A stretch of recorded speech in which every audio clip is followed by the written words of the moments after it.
Alors, comme toutes les semaines, on retrouve Margot de Meurice. Bonjour Margot. Bonjour Philippe, alors je vous amène une bonne nouvelle aujourd'hui. On en a bien besoin justement avec cette pluie, cette grisaille là. Figurez-vous que c'est justement ça la bonne nouvelle Philippe. Alors. Parce qu'on parle d'une excellente année pour les limaces du Nord-Pas-de-Calais. Ah bon, et comment ça?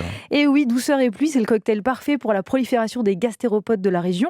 Alors bon, les maraîchers et les jardiniers sont inquiets et moi je suis en deuil dès que j'en écrase un malencontreusement dans mon C'est jardin. vrai. Mais là Philippe, ça va trop loin puisqu'un client de chez McDo en a découvert un dans son wrap le mois dernier. Pardon, Margot, un escargot dans un wrap McDo, c'est Oui, ça? Philippe. Oui, ça s'est C'est passé horrible. à Caudry, dans le Cambrésis. Un jeune entraîneur de foot s'est rendu au célèbre fast-food avec les enfants qu'il entraînait. Ouais. Alors bon, déjà là, carton jaune, hein, tu peux pas être à la fois la personne qui te fait faire des tours de terrain pour ton bien et celle qui t'invite à manger un Big Ouais, Mac c'est juste pas après. logique, non. Non, ce qui reviendrait à fumer une clope avec ton pneumologue en fin de consultation. Par Ça exemple. n'a pas de sens. Bien vu. Allez, Madame Pécourt, la radio est bonne, pas de tache noire à l'horizon. On se grille une tige, c'est pour moi. Toujours est-il qu'après avoir croqué dans la coquille, le jeune entraîneur est gentiment allé se plaindre à la direction qui lui a immédiatement proposé une glace en guise de dédommagement. Bon, et alors, il a accepté? Bah non, Philippe, le pauvre, il était sûrement en trouble de stress post-traumatique et il avait sans doute pas envie d'une glace à la limace. Puis c'est pas très malin de la part de la direction comme compensation, je Ah trouve. bon? Pourquoi?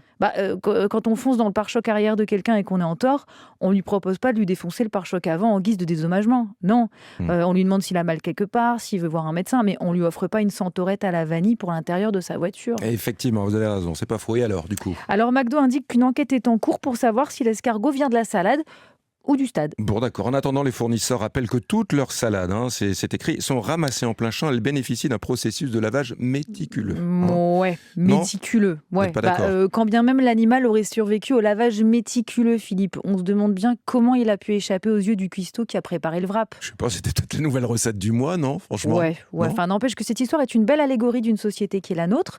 Ne serait-ce pas le comble pour un fast-food de se faire voler la vedette par un escargot? Et si les gastéropodes du Nord-Pas-de-Calais étaient eux aussi victimes d'un marketing agressif du géant américain, les poussant à vouloir goûter au dernier sandwich? Ou pire encore, serait-ce du greenwashing poussé à son paroxysme? Ouais, la vache. Toujours est-il, ça fait parler de lui, et là encore il a réussi, bravo Ronald. Ouais, bravo. Ronald, c'est peut-être le prénom qu'on pourrait donner, Margot, à ce petit escargot, non? Ouais, Non. tout à fait, très bonne Ouais. idée. Et pour votre santé, Voilà. évitez de manger des coquilles et écoutez bien France Bleu Nord tous les jours. Absolument, sans escargot, c'est garanti. Radio sans escargot. Merci Margot.